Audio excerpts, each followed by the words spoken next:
Chag Shavuot Sameach and Shabbat Shalom. Shavuot is the second of three pilgrim or Aliyah festivals. In this day and age, Shavuot may be perceived by many to be very much a junior partner to Pesach. It would seem that Pesach and Sukkot are both rich in symbolism and ritual, while Shavuot is almost bereft of either. Preparations for Pesach begin 30 days in advance when we look again each year at the laws of Pesach. This commences the multiple Pesach preparations, including cleaning away chametz, preparing for the Seder night, culminating in the observance of a festival that is rich with the ritual of the Seder and the unique foods that are eaten for an entire week. Before Sukkot, we spend hours planning, building, and decorating the sukkah and choosing the 4 species. During Sukkot, the commandment to dwell in a sukkah encourages us to at least eat in the sukkah and possibly sleep in it, depending on the weather. We make a bracha over the arba manim, the 4 species, waving them in 4 directions in order to honor God and His omnipotence. In contrast, prior to Shavuot, there is little preparation, although we're commanded, of course, to count the days leading from Pesach to Shavuot in anticipation, counting the Omer. But on Shavuot, there's almost no Torah-prescribed ritual and no specific activities outside of those that could only be accomplished in the Mikdash. Both Pesach and Sukkot are celebrated for 7 days, while Shavuot is a mere one-day festival in Israel. 2 days are kept by traditionalists in the Galut, in the diaspora. A third difference between these 2 long festivals and Shavuot is the reason for celebrating the festival, as described in the Torah. Regarding celebration of Pesach, it's specifically stated that we do so to remember the Exodus from Egypt. Sukkot, we are told, commemorates God's care for us in Sukkot when we went out of Egypt and His provisions for us in the Midbar. Regarding Shavuot, no reason is given except that it's a time of harvest. The lack of reason may seem mystifying given the commandment to count the days from Pesach to Shavuot and to rejoice, Devarim 16:11, on Shavuot. Why are we rejoicing? Well, the harvest has begun, Rosh HaBikurim, and it continues. Is this just like May bank holidays? Any excuse for a holiday in the middle of a non-holiday period of the year? The rabbis have filled this void, or seeming void, with Shavuot ritual and symbol. In exile from the land, they introduced the theme of Zaman Toratenu, the time of the giving of Torah, which it most likely is, although not explicitly stated as such in the scriptures. And so this day, Shavuot, has become a holy day dedicated to honoring and studying Torah. But what is the raison d'etre of this festival according to the scriptures? In grappling with these questions, we must utilize a concept introduced by Professor Michael Rosnach in his book on Jewish education philosophy, Commandments and Concerns. This perspective might help us to understand further. Rosnach differentiates between two perspectives in relating to faith and practice, those of explicit and implicit commandments and directives. Now, I'm going to explain that a little bit further. Explicit consists of aspects that are particular to a certain faith community. The explicit aspects of our faith differentiate us from others, and they define our rituals, our services, our worship, and our observances. In covenant Judaism, this explicit quality is reflected in the centrality of Mashiach Yeshua's atonement and the scriptures as they are lived out in our lives. The relationship between God and his covenant people, Israel. The explicit perspective of our relationship with God is governed by Torah, Haftorah, and the Ketuvim v'Mashikim, which define God's imperative and direct the practice of our faith. In contrast, the implicit quality of faith comprises those aspects that are personal and universal. And if I may extrapolate upon this premise, God tells us in Tehillim and in Romans that human beings are without excuse when it comes to their knowledge of him. Implicit knowledge is accessible to all humankind through what is. There's a relationship between humankind and our Creator based on the recognition that our existence is a result of God's action. This recognition leads to a moral, spiritual imperative that is universal, governing all humankind.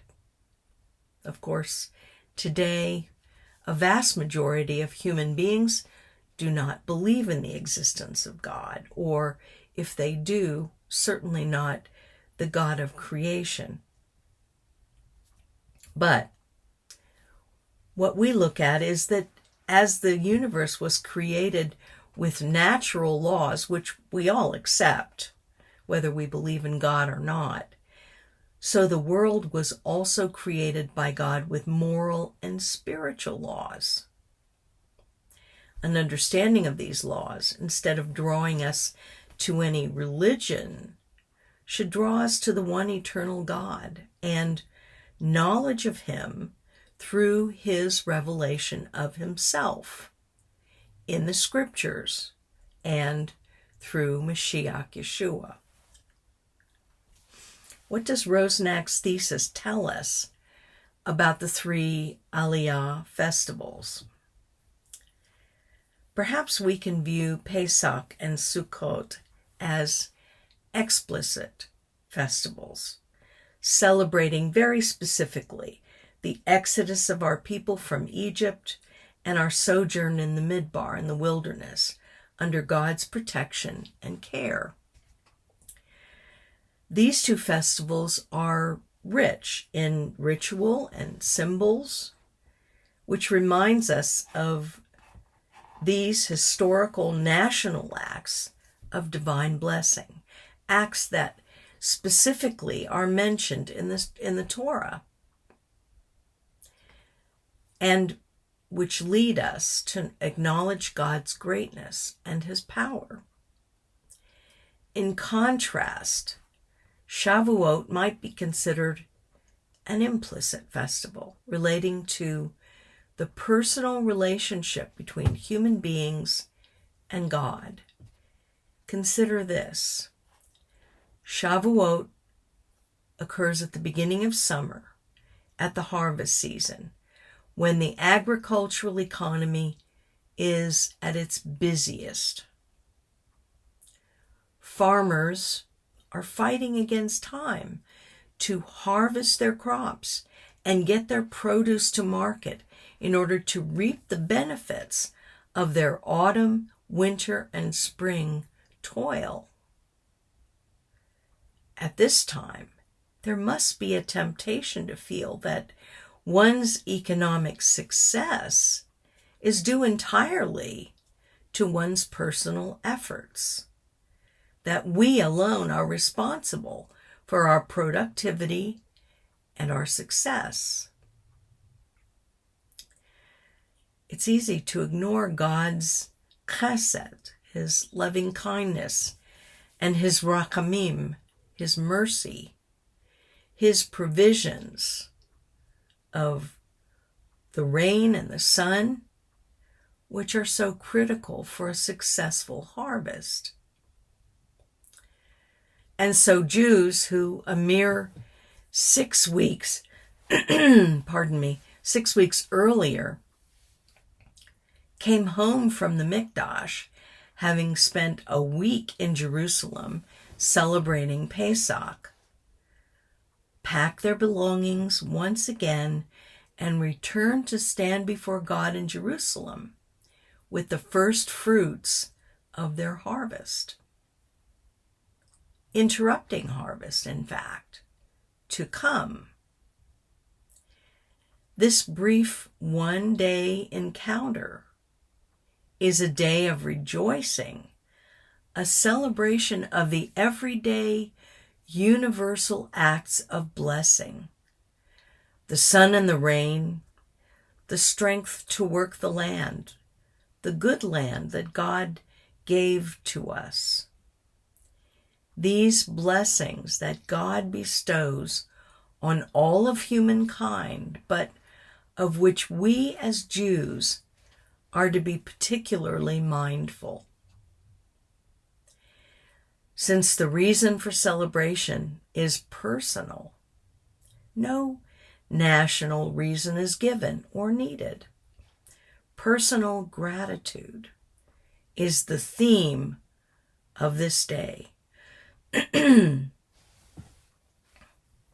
Given this implicit emphasis, there are no specific rituals or symbolic acts on Shavuot other than the new meal offering in the Mishkan, or the Mikdash, made from what has been recently harvested and given in thanksgiving to God.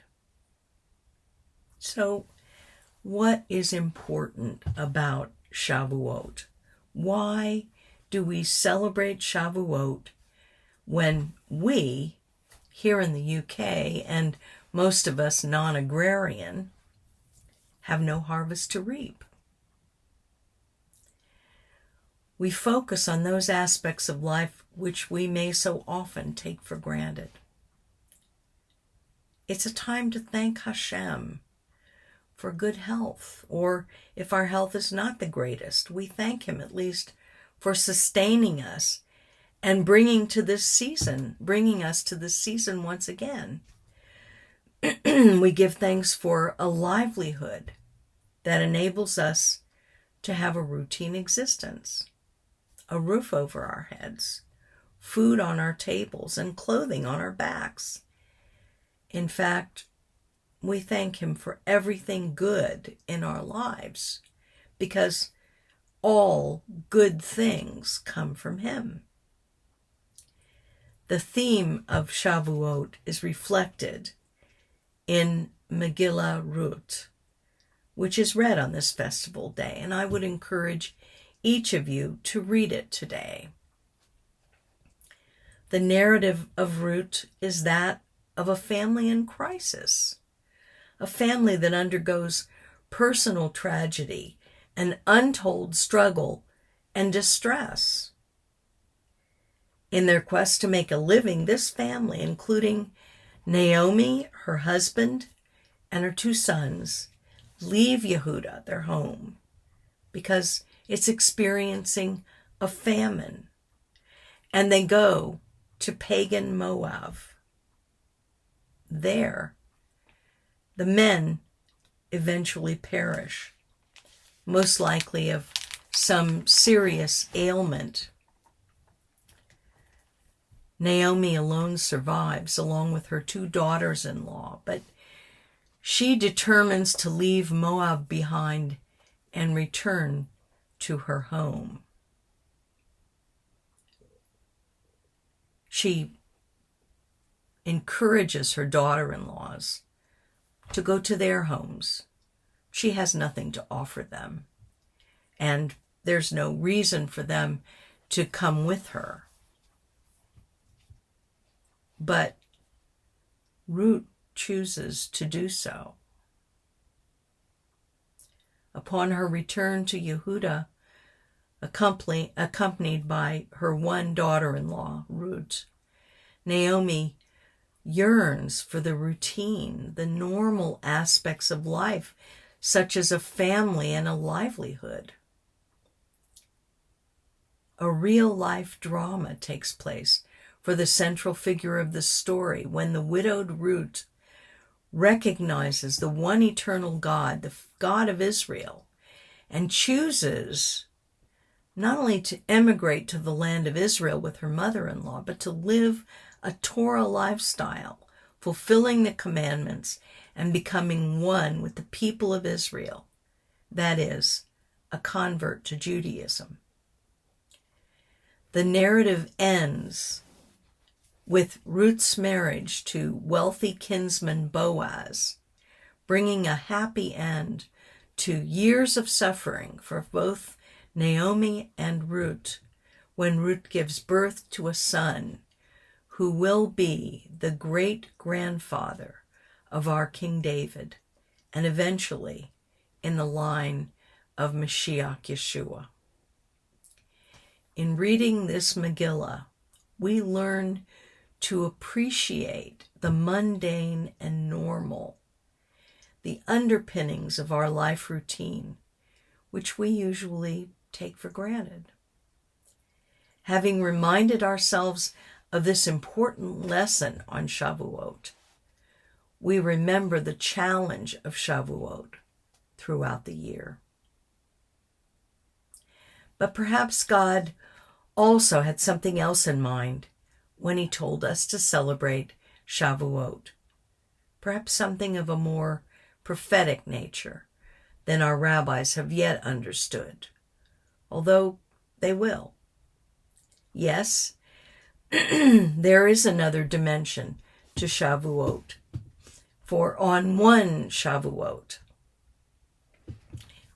when,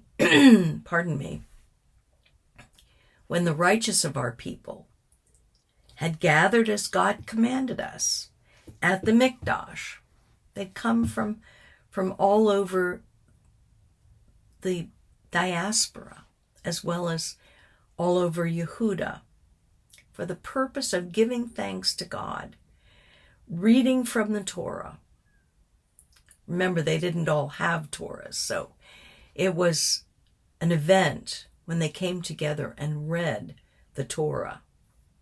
Not just a few verses or chapters, which of course they don't have, but the whole of Torah.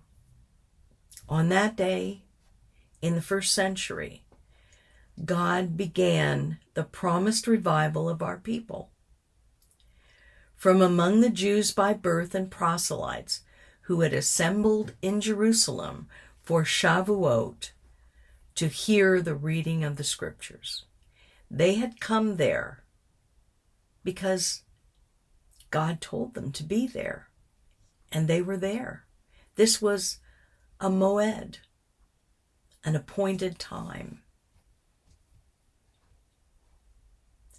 This renewal spread among our people with the pilgrims who had come from all the places that we can imagine. And there's a list given: Parthia, Media, Elam, Mesopotamia, Judea, Cappadocia, Pontus, Asia, Phrygia, Pamphylia, Egypt, Libya, Rome, Cyrene, Crete, and Arabia. Jews had come from all those places, and they went back to their homes with the good news, the Besorah. And the Besorah they heard was prophetic in nature. They heard that the promised Mashiach of Israel had come, that he had died in atonement for sin, that he had been resurrected and would return to establish his eternal kingdom, which he, God with us, Emmanuel, will rule from Jerusalem, the seat of Melech David.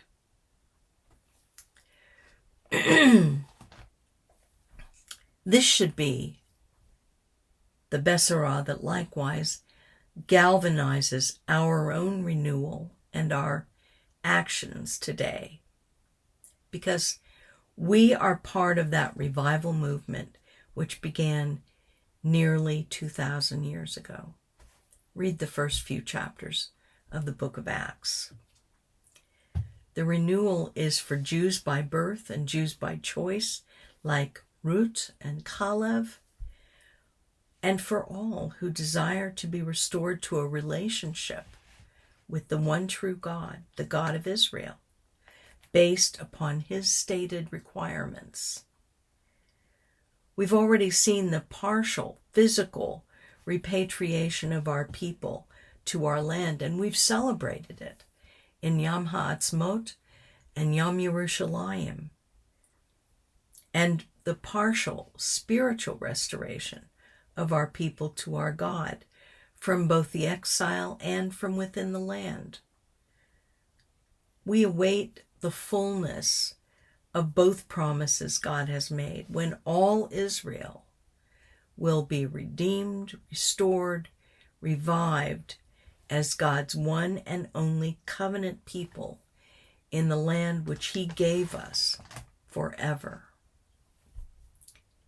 And thus, Shavuot for us as covenant Jews is a celebration of a prophetic festival given by God as a day of thanksgiving for the physical harvest of early summer, for the giving of his Torah and his living Torah, Yeshua, the bread of life. It is in anticipation of the spiritual harvest that will spread until the harvest is full and Mashiach Yeshua returns. This holy day is a clear reminder of the covenant God made with our people and with us at Sinai.